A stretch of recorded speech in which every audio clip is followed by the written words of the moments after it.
Leela adjusted her hijab in the mirror, her hands trembling slightly. The morning had been nothing short of chaotic. Yusuf had spilled juice all over his school uniform, and now her car refused to start. With a heavy sigh, she stepped out into the crisp morning air. "Need a hand?" a voice called from across the driveway. She turned to see Daniel, her neighbor, walking toward her with a grease-stained rag and an easy smile. He wore an old hoodie and looked comfortable, confident, something that made Leela feel both grateful and slightly uneasy.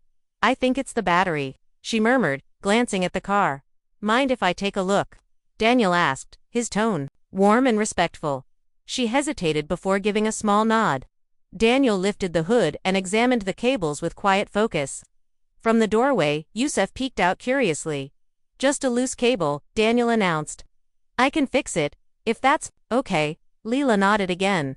"That would be really kind." Within minutes, the engine rumbled to life. Leela offered a small, genuine smile.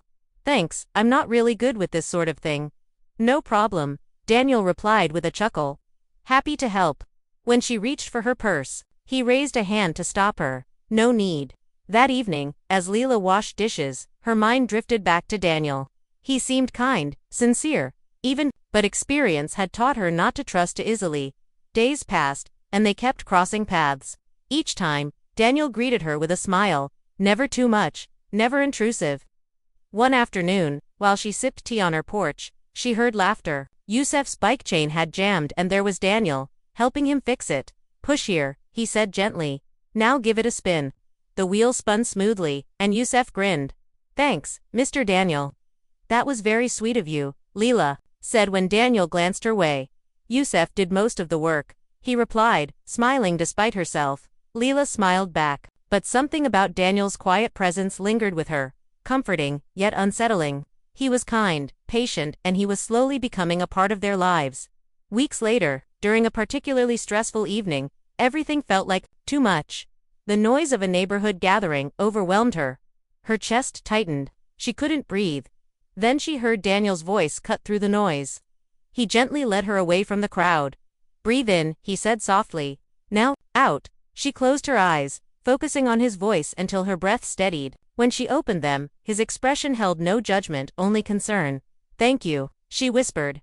"Any time," he said. That night, as she tucked Yusuf into bed, her thoughts returned to Daniel. His voice, his steady presence. The warmth that had stayed with her. Daniel didn't try to insert himself into their lives. He simply showed up to shovel snow, offer a wave, or help carry groceries. His kindness never felt like an act. One Saturday, Layla watched through the window as Daniel taught Yusuf how to throw a baseball. Her son beamed with joy. "You're good at this," she said. "I played a little in college," Daniel replied. Yusuf's a natural. Leela felt a swell of gratitude and fear. Daniel was becoming important to her son, and that scared her.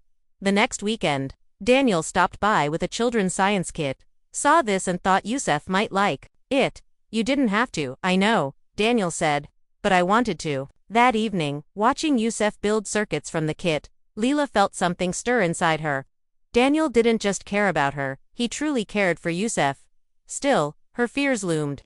Her divorce had left deep scars, and she was scared too. Trust again. One evening, she found Daniel sipping coffee on his porch. After a long day, she sat beside him. "Why are you always so patient?" she asked. He smiled faintly. "After my mom died, I felt invisible. I just try to be there for people." Now Leila felt something shift inside her. She knew that feeling of carrying everything alone. Later that week at the grocery store, Daniel noticed her cart full of rushed, unhealthy choices. "You okay?" he asked. "Just tired." Without a word, he gently swapped out the food for healthier, easy-to-cook options. "This stuff's better, trust me." Back home, cooking with what Daniel picked, the house felt warmer, calmer, and Leila realized, maybe she didn't have to carry everything alone. But as her feelings deepened, so did her fears. A Muslim woman falling for a Christian man, she knew what people would say. She began pulling away. When Daniel waved from across the street, she looked away. When Yusuf asked about him, she changed the subject. One evening, Daniel knocked on her door. "Did I do something wrong?" he asked. "No," she said, her voice cracking. "I just need space." "I understand," he said softly. "If you ever need anything, I'm here." Leila tried to convince herself she was doing the right thing. But she couldn't shake the memories, Daniel fixing the bike, calming her panic, cooking with care. And when Yusef asked, "Did I do something wrong?" her heart broke. Eventually, she walked over to Daniel's porch. "I've been avoiding you," she admitted. "I was scared of what people might say, of getting hurt again." Daniel nodded. "I'm not here to make life harder. But I care. We can take it slow." "Slow sounds good," she whispered, finally allowing herself to hope. When her family visited, her mother's words about faith and tradition echoed in her mind. But watching Daniel, she couldn't ignore what had grown in her heart. He never tried to change her. He just wanted to understand. He read about her faith, asked thoughtful questions, and once she found him quietly watching people gather for prayer at the mosque. "I know I can't be everything," he told her, "but I want to understand what matters to you because you matter to me." That weekend, she invited him for dinner. They laughed, shared stories, and Leela saw how Daniel connected with Yusef. She realized love didn't mean losing herself. It could be about meeting halfway. As time passed, their bond deepened. Daniel never rushed, never pushed. He simply showed up, and gradually, Leela let him into her world.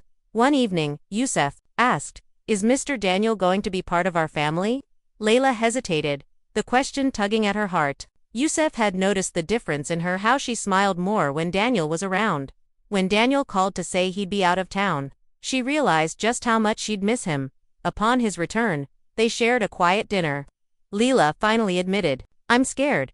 I don't know how this works." "We figure it out together," Daniel said gently.